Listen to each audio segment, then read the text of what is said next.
You place salt to protect your wealth. You thought, let me put it near the money so it stays safe. But what if I told you that salt in that one spot is the reason your money keeps leaving? Because salt doesn't choose what it absorbs. And if it sits too close to your money corner, it won't guard your wealth. It will drain it. Salt is meant to protect, to absorb, to cleanse the space around it. That's why we place it near the front door, in the corners, under the bed. But sometimes, without realizing it, we put it where it doesn't belong, right beside our money. We think, if salt guards energy, shouldn't it guard the wealth too? But here's the truth. Salt doesn't protect money. It pulls. It draws in vibration. All of it. And when you place it too close to your wealth corner, the chi that's trying to gather there gets pulled apart, scattered, dissolved. Not because you meant to, but because salt can't hold back its nature. It absorbs. And if you place it too near your prosperity, it may be absorbing that too. Before we begin, I know this isn't the only salt ritual. We've walked through many bowls, many placements, each one opening a different door to wealth. And today, we open the one most people get wrong. Stay with me till the end. And if something stirs in you, leave me a whisper below. I've placed it wrong. I'm moving it. Sometimes, naming it is the moment chi begins to move again. You placed salt to attract wealth, but what if it's actually been pulling it away? Salt is known to purify, to absorb what's heavy, but that's the thing. Salt doesn't filter. It absorbs everything, the bad and the good. In fengshui, there are places where energy should be gathered, not filtered, not pulled, but held. We call these zones wealth centers, usually found in the southeast of your space. This is where chi settles, where prosperity forms a root. But if you place salt too close to this zone, near your safe, your wallet drawer, your financial altar, then instead of protection, you've placed a leak, because salt absorbs. And when it's near the one place where you want energy to stay, it pulls that energy away. But if you've done this, if your salt has been sitting beside your wealth, don't blame yourself. You weren't wrong. You were just missing one piece. Because no one tells us this part. No one says, salt doesn't choose what it absorbs. But now you know. And that means you can change the pattern. You may have felt it before. Money comes in, but disappears quickly. Business feels active, but somehow profit doesn't stick. Your space looks organized, but it doesn't feel abundant. It's subtle, but chi moves subtly too. And if salt is absorbing the very energy you're trying to grow, you won't feel blocked. You'll feel slowly drained. It's not that the salt failed, it's that it was placed where it could never serve your intention. And the longer it stays there, the more your wealth field gets filtered instead of fortified. Take a look around your space. Where's your salt right now? Is it near your cash box? Your investment papers? The place where you hold value? If so, it's not too late. But it is a call to realign. Next, we'll look at the places people often place salt with the best of intentions, but the worst energetic outcome. You placed it near your wallet, your coin box, your safe, thinking This is where I want the energy strong, so the salt will guard it. It makes sense, doesn't it? If salt protects, why not place it near what matters most? But here's the quiet truth. Salt doesn't protect by standing guard. It protects by pulling. And when you place it right next to your wealth, it pulls from there. I've seen salt bowls on top of safes, inside cash drawers, beside sacred money jars. I've seen them hidden in wallets, on altars surrounded by coins, all with good intentions. But the more I observed, the more I realized the chi wasn't flowing, it was scattering. There was a woman I worked with. Her name was Eliza. She ran a small crystal shop. Nothing fancy, just love, care, and energy in every shelf. One day, someone told her, place a bowl of salt next to your money drawer. It'll protect the flow. So she did. A beautiful white bowl, full of sea salt, and one shiny coin in the center. She placed it on top of her cash box, right where she kept the day's earnings. And at first, things were fine. But after 2 weeks, she told me, people still come, I still sell, but somehow, I'm always behind. Like money walks in and walks out. Nothing settles. It's like I'm chasing breath. I asked her, where does your salt sit? She blinked, like no one had ever asked her that. It's right on top of the cash box, she said. I nodded, and then gently, I asked her to move it, just 3 feet away, to a shelf across the room, near the entrance. She didn't do anything else. No spell, no prayer, just moved it. 2 weeks later, she messaged me. Asterisk. It's strange. I've had the same number of clients, same products, same hours, but now there's always something left over, and I don't feel like I'm leaking anymore. Asterisk. When salt sits too close to your money center, it doesn't scream. It doesn't destroy.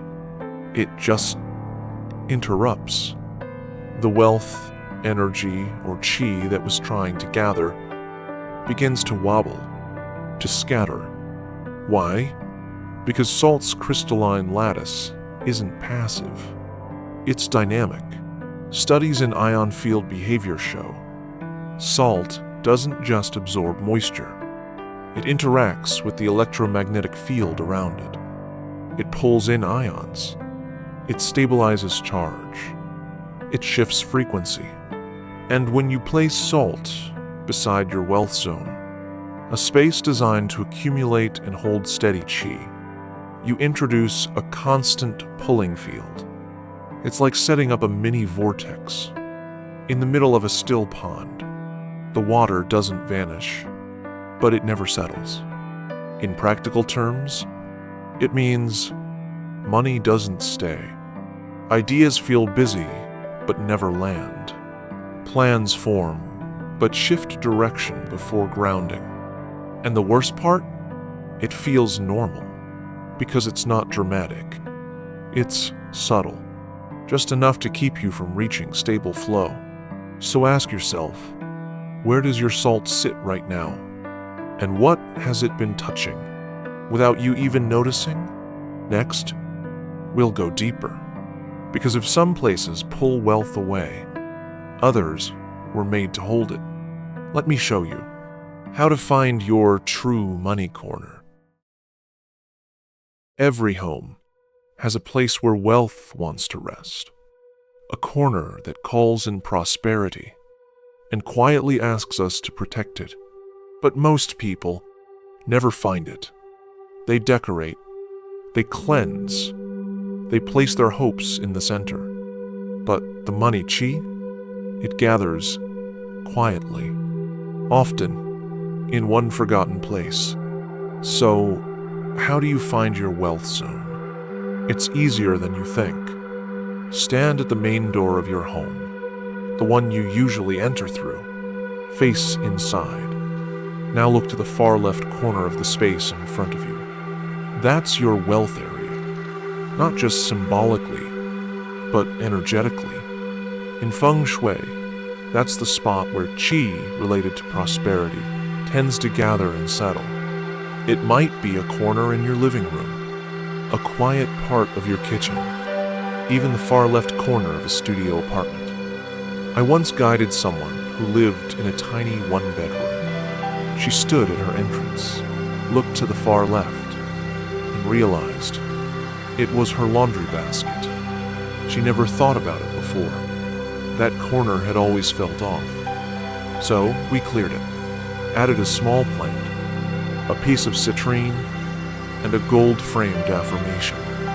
2 weeks later, she messaged me. I didn't even change anything else, but I feel lighter. Work has been flowing. I'm not sure how, but I feel supported again. That's the power of placement.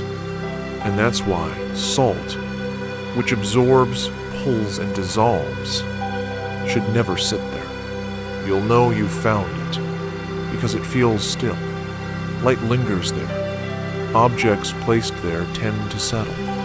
It's the space that doesn't need to be busy, just respected. And in energy terms, it's like a bank for qi. You don't want movement. You want stability. That's why salt, with its constant absorbing nature, doesn't belong there. If you disturb your wealth zone too often, or place objects that pull instead of anchor, the energy doesn't leave. It just refuses to build. Wealth becomes air, passing through, never staying. Go to that far left corner today. Stand there. Don't fix it. Don't judge it. Just ask, does this space feel safe to hold abundance? And now that you know where wealth wants to settle, let's talk about where salt can go to support the flow without blocking what's meant to stay. If salt can drain wealth when placed wrong, where should it go? Salt isn't the problem. It's a powerful ally when you understand what it's meant to do. Let's get practical. If salt shouldn't sit near your money, where should it live? In feng shui, salt works best in spaces where qi tends to get stuck, rushed, or confused. Not the calm heart of your home, not the place where energy rests, but the places where energy enters, where it stumbles, or where it spirals. 1. Near your main door, but not too close. The front entrance is where qi first enters, but sometimes it brings with it the static of the outside world. Worries, rush, noise. Place a bowl of salt behind the door, or slightly to the side. Not in direct line with where people step, but close enough to absorb what doesn't belong. That salt becomes your quiet gatekeeper. 2. In corners that feel heavy or forgotten, look for the places in your home that you rarely walk past, but somehow always feel dense. It might be a shadowed corner, behind the couch, next to a shelf. Those are places where qi pools and stagnates. Place salt there, and over time the air will feel lighter. Not immediately, but definitely. 3. Between rooms where energy shifts. Transitional spaces, like hallways, entryways between kitchen and living room, are often chaotic zones. Energy moves too fast, or gets confused. A small bowl of salt on a side table, or ledge in those in-between zones. It helps soften the shift, so that each space holds its own presence again. Important notes. Don't overuse. You don't need salt in every room. You don't need to turn your home into a shrine. 3 placements is enough. Sometimes even 1. Think of salt like punctuation in writing. Too much, and the sentence no longer flows. There's a story recorded in the ancient texts of Chimen Dunjia, one of the oldest energy placement systems in Chinese metaphysics. It tells of a noble house in a southern province where wealth passed through 3 generations untouched. The master of that house, a quiet man known for his balance and restraint, was said to place bowls of salt only at the boundaries, never near the hearth, never near the vault. In the 4th scroll of the Dunjia lineage, it is written, where qi is meant to gather, no hand should stir the air, no element that absorbs shall sit. Only that which settles may remain. And so, while others placed salt in their wealth chambers, this man placed it behind his entry screen, and in the northwest wing where winds would spiral. His house remained quiet, still, rich, not in noise, but in rhythm. And for 60 years, no one could explain why his fields flourished when others faltered. But the elders would whisper, "It's the salt. It listens, but it never touches the gold." So walk through your home. Find the places that feel foggy or too busy. That's where salt belongs. Not as a guardian of your wealth, but as a gentle guide for everything that needs to leave. Now that you know where salt should live, let me show you how to move it. With grace, with breath, and with a quiet reset that lets your space begin again. It's not about getting it perfect. It's about honoring the shift and letting the salt begin again. You don't have to throw the salt away. If it's still clean, not hardened, and hasn't yellowed, it can still serve you, just not where it was. The ritual, step by step. This isn't about getting it right. It's about noticing and choosing to begin again. If your salt has been sitting near your wealth, maybe it's time to let it go home. Here's how I like to do it. End of chapter 6. Step 1. Move it like you mean it. Pick it up with both hands. Not rushed. Just honest. You don't need to say anything fancy. I usually whisper, "Thank you. That wasn't your role. Let's try again." And as I carry it, I breathe slow and deep, like I'm giving it a new name.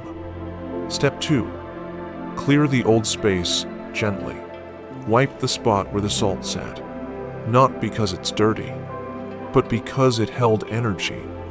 I use a cloth, sometimes just my hand. If I have incense nearby, I'll circle it once. Not as a rule, just as a breath made visible. Step 3. Choose the new place with feeling, not rules. I walk through the house and pause where the air feels just stuck. Sometimes it's the corner behind the shoe rack.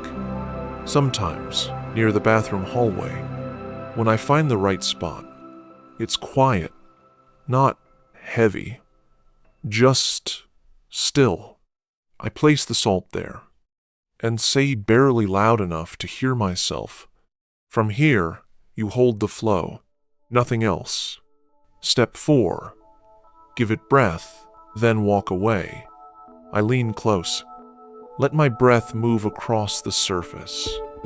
Not to bless, not to claim, just to say, "I'm here, and so are you." Then I leave it. No watching, no waiting, just trust. After I move the salt and let it settle, I never look for signs, but they come, quiet at first. The room feels lighter, not brighter, just unclenched. I find myself breathing deeper without realizing it, Conversations flow smoother. Work feels less stuck. I open a drawer and suddenly remember the thing I've been delaying. Money comes in, not like a flood, but like a tap that finally stops dripping and starts flowing steady. I don't call it magic. I call it alignment returning. And that's the true result of a ritual done with presence. Why I still trust this ritual. I've done many rituals, some with incense, some with coins, some under full moons. But this one, the act of simply moving salt, with breath, with thanks, with presence, it's the one I come back to, because it reminds me, wealth isn't something we chase. It's something we make space for. And every time I do this, not perfectly, not poetically, just honestly, I feel my home return to rhythm. I feel me return. And somehow, the world responds. There's no shame in placing something with love and later realizing it needed to move. What matters now is that your space is listening again, and that the salt, now reset, is no longer guarding what should grow, but guiding what should flow. And as your salt finds its new place, your home, your wealth, your rhythm will begin to find theirs too. If your space feels just a little softer now, if the air around your wealth feels less tense, that's no accident. That's alignment returning. In fengshui, energy isn't just created, it's allowed. And when you clear one wrong placement, when you shift one vessel of qi, the entire field responds. Salt wasn't blocking you to hurt you. It just needed to be heard. If this ritual stirred something in you, I'd love to hear it. Just a whisper. I moved it. It feels different now. Or even just, now I see. Because sometimes, naming what shifted is the way we lock it in. I place with presence. I listen to what I used to overlook. I welcome flow, not force. And I trust that my wealth, he knows how to find stillness, where I've made room.